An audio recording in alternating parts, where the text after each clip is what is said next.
Bismillahirrahmanirrahim. Assalamu alaikum. My name is Aryan Lodi and you are watching my YouTube channel Sir AK Lodi. My dear student, I hope you all are fine. Here we are going to solve all the MCQs from the model paper of Commercial Geography second year 2021. इंशाल्लाह आज मैं आपको MCQs को solve करने के साथ साथ कुछ मालूमात भी देता जाऊंगा जिससे आपको MCQs को आसानी से जहन नशीन करने में बहुत मदद मिलेगी। हर MCQs को थोड़ा डिटेल में डेफिनेशन के साथ समझाऊंगा और इससे पहले आप मेरे चैनल को सब्सक्राइब कर लें ताकि आपको हर सब्जेक्ट में बेहतर मालूमात मिल सके। तो शुरू करते हैं। कमर्शियल ज्योग्राफी के MCQs हैं ये। टोटल 38 MCQs हैं। इसका पहला MCQs है regional approach is the study of this aspect in one area.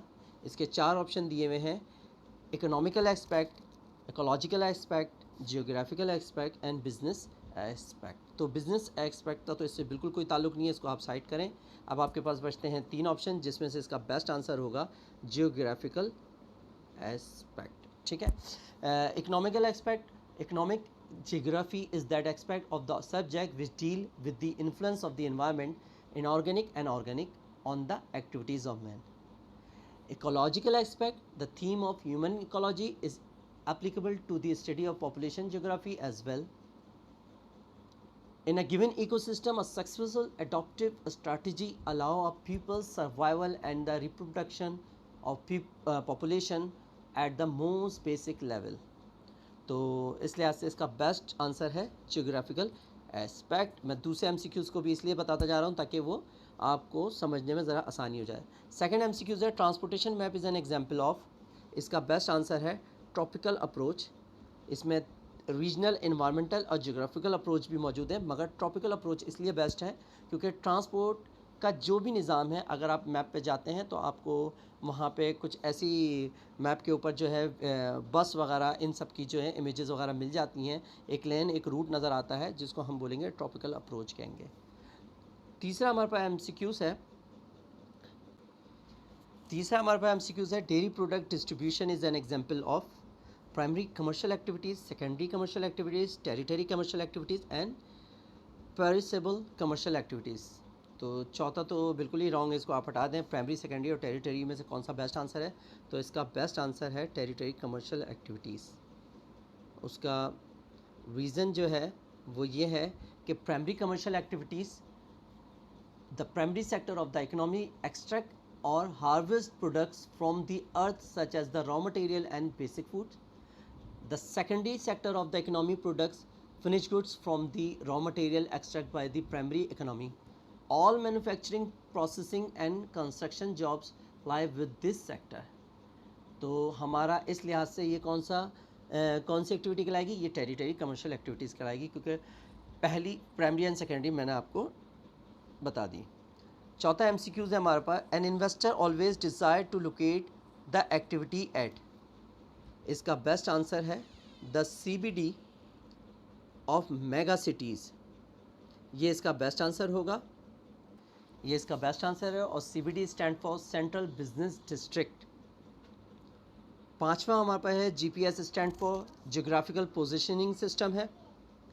तो आप मैं इसको हाईलाइट कर देता हूँ ताकि आपको स्क्रीनशॉट लेने में आसानी हो जाए।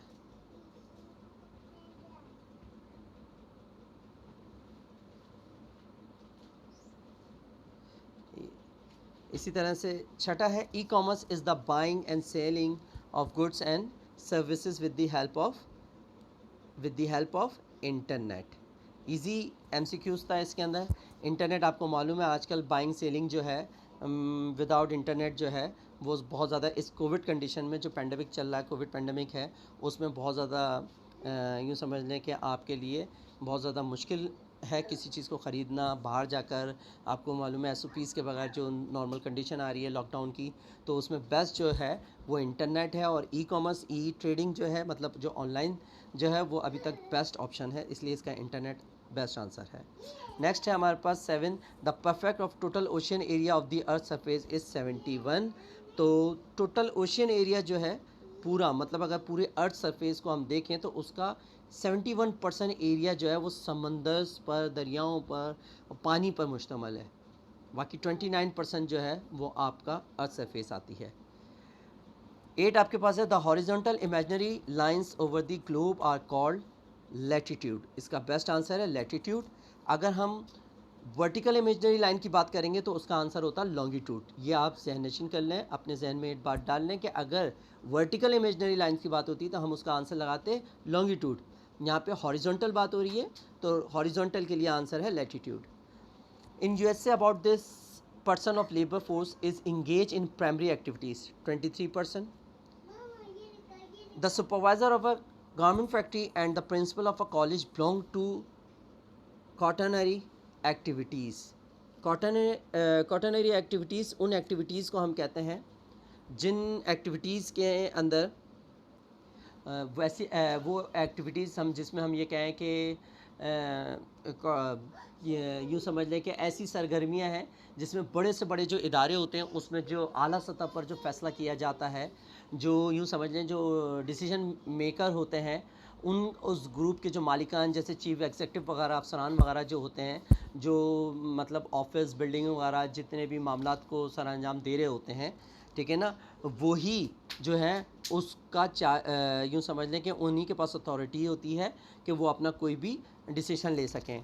तो the supervisor of a garment factory and the principal of a college belong to quaternary activities. तो ये एक्टिविटीज़ जो है कॉटनरी की एक्टिविटीज़ कहलाती हैं, ठीक है।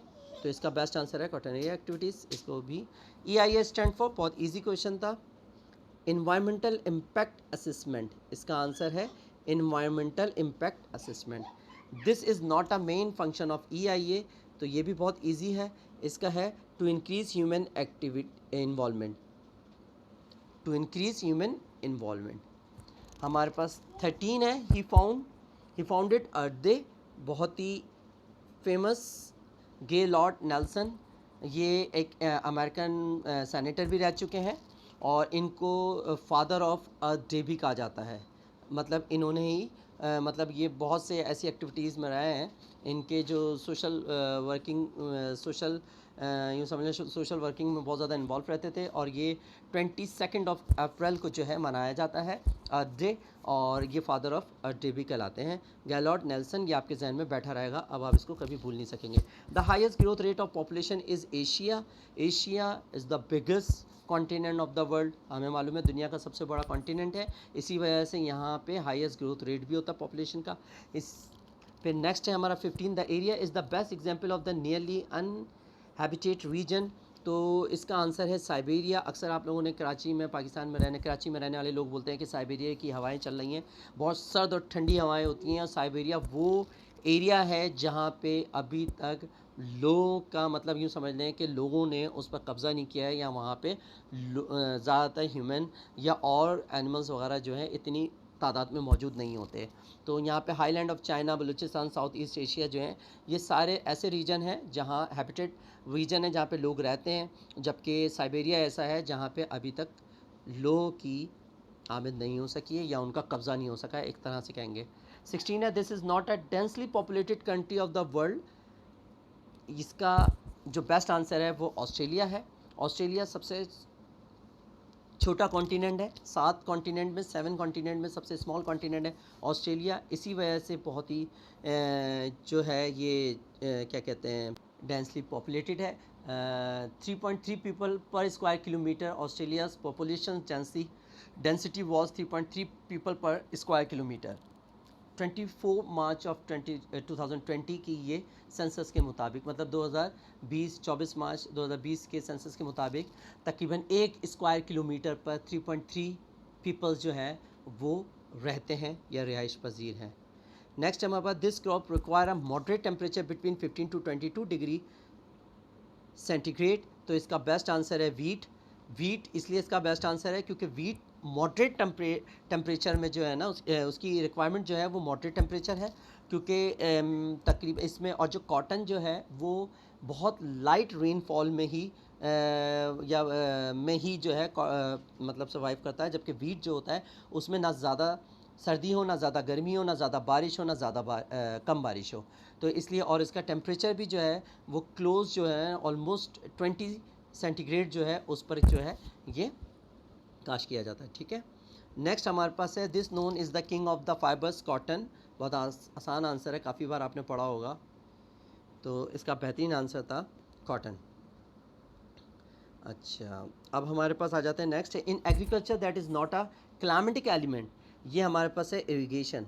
अगर हम देखें इरिगेशन का मतलब क्या होता है कि कोई भी मतलब ऐसा सिस्टम जिसके ज़रिए आप पानी को जो है एक जगह से दूसरी जगह पहुंचा दें।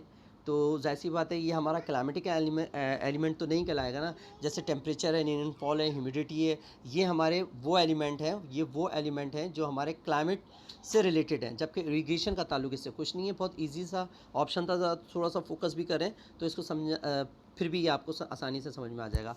20 है, this is called the bread basket of the world. इसका जो आंसर है द प्रेरीज, इसका बेस्ट आंसर। द प्रेरीज, इसका मतलब the soil and climate of prairies are the most suitable for the cultivation of wheat and maize. So the production of wheat is so large that USA export surplus wheat to other countries. Therefore, the prairies of North America are called wheat basket of the world. तो मैंने आपको पूरी definition की सूरत में आपको बता दिया कि द प्रेरीज जो है उसका जो मतलब हम यूँ बोलें कि क्यों उसको प्रेरीज कहा जाता है, ये बस यूँ समझ लें कि क्योंकि wheat basket of the world जो है इसका मतलब जो है नॉर्थ अमेरिका में जो है इसको कहा जाता है। नेक्स्ट है हमारे पास ये तो इसका आंसर होगा द प्रेरीज, ठीक है। नेक्स्ट है, this is the share of non renewable energy resources in the world consumption 2020 के मुताबिक 89% है।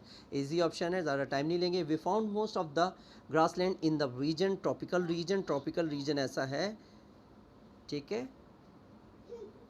ओपेक स्टैंड फॉर, ये भी बहुत ईजी है, the organization of the petroleum exporting countries. इसका भी आंसर आपने पहले भी काफ़ी बार पढ़ा होगा।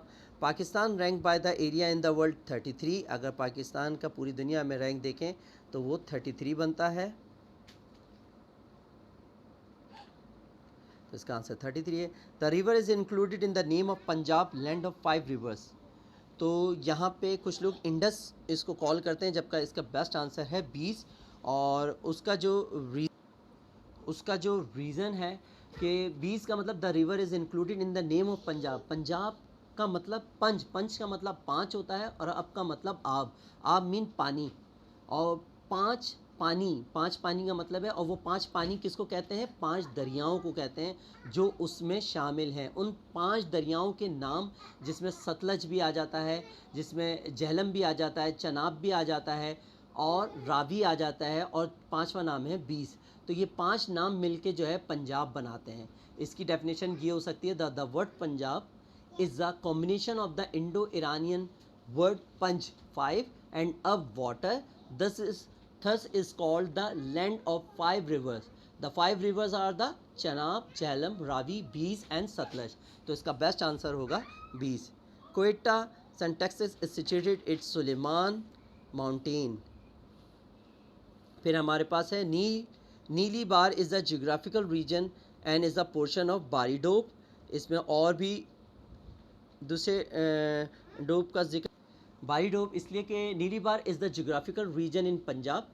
ये भी जियोग्राफिकल रीजन पंजाब में मौजूद है, और पाकिस्तान में it is between the reverse Ravi and Sutlej. मतलब ये जो है रावी और सतलज के बीच में आती है।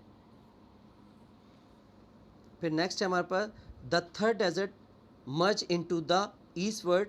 इसका आंसर डायरेक्ट लगा लें आप। थर्ड डेजर्ट जो है वो राजस्थान डेजर्ट ऑफ इंडिया है, ठीक है। डायरेक्ट वहाँ से आके जो है इससे कनेक्ट होता है। फिर हमारा नेक्स्ट है the Benazir Bhutto international airport situated Islamabad का। आपको पता होगा कि जो इस्लामाबाद का एयरपोर्ट है वो बेनज़ीर भुट्टो इंटरनेशनल एयरपोर्ट भी कहलाता है।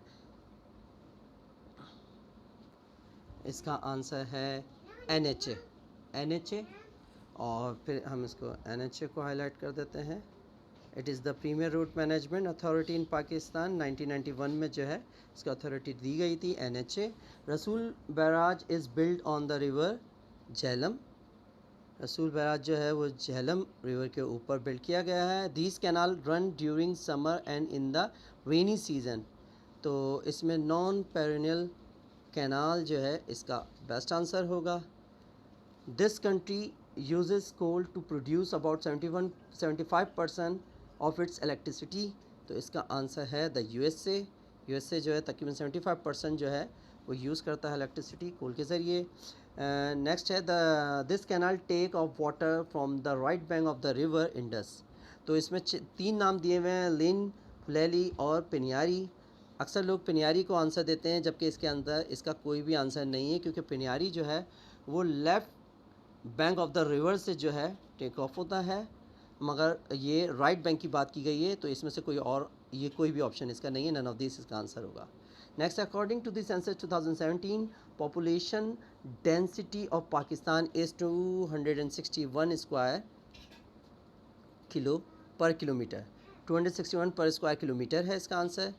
This was the most popular city of Pakistan, Karachi. M4 stand for Pindi, Bhattian, Faisalabad, Multan motorway. M4, आपने अगर कोई मोटरवे पे गया है तो आपको पता होगा कि M2, M3 ये मोटरवे, M4 मोटरवे होता है और ये लेन होता है, और ये वो मोटरवे है जिस पर 4 से 6 लेन आके मिलती हैं और तकरीबन 339 किलोमीटर, तकरीबन मैं बोल रहा हूँ ऑलमोस्ट इतनी ही लंबी ये मोटरवे है, पिंडी, भटियान, फैसलाबाद, मुल्तान मोटरवे। नेक्स्ट आपके पास है the first dry port of Pakistan was establish in 1973, Lahore. ये इसका लास्ट आंसर था। Now we are done my friend, my student. इंशाल्लाह और सब्जेक्ट के पेपर्स की वीडियोस मैं जल्द ही बनाऊंगा और आपको जिससे काफ़ी मालूमात मिल सके। So please don't forget to subscribe my channel. Till then take care, अल्लाह हाफिज़।